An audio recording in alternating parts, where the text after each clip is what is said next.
Bienvenue sur Cinformi News. Merci d'être avec nous. J'espère qu'aux étrangers ne soit pas seulement justement imposé d'être en règle avec la justice italienne, mais que l'on rend aussi possible. C'est ce qu'a affirmé le président de la République Giorgio Napolitano à l'occasion de la Journée mondiale des migrations célébrée dimanche. L'initiative promue par la Fondation Migrantes cette année a été centrée sur les mineurs immigrés. C'est important, a dit entre autres le président Napolitano, que les mineurs soient protégés pas seulement du risque de tomber victimes d'organisations criminelles, mais aussi de vivre dans des contextes dégradés dans lesquels la loi ne veut rien. Au-delà des appartenances, en se reconnaissant comme personne, on met au point dans l'autre ce que le réunit à nous. C'est un passage de la réflexion de l'assesseur à la coexistence du département autonome de Trento, Liegio Vanazzi Beltrami, à l'occasion de la Journée mondiale des migrations. Le plan coexistence adopté en Trentino, affirme l'assesseur, met au centre deux concepts fondamentaux.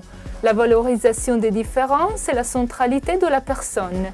Valoriser les différences signifie considérer la diversité comme source de richesse, un principe qui fait effectivement partie de notre autonomie spéciale.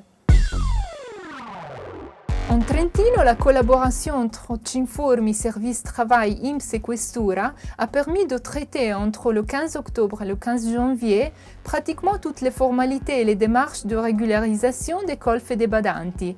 Parmi 1000 requêtes, 900 ont eu une issue positive. Environ 3/4 de ces derniers ont été présentés par des employeurs italiens. La plupart des travailleurs régularisés sont moldaves et ukrainiens, suivis par les Marocains, les Pakistanais, les Chinois, les Albaniens et les Sénégalais. Le 61% de régularisés sont des femmes dont la plupart sont employées dans l'assistance aux personnes qui ne sont pas autosuffisantes.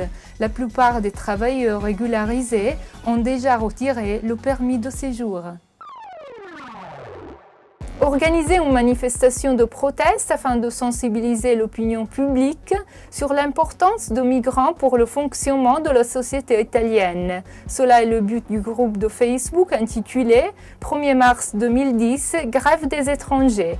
Le groupe réunit personnes de différentes provenances et tous ceux qui partagent, affirment les promoteurs, le refus du racisme et des discriminations envers les plus faibles.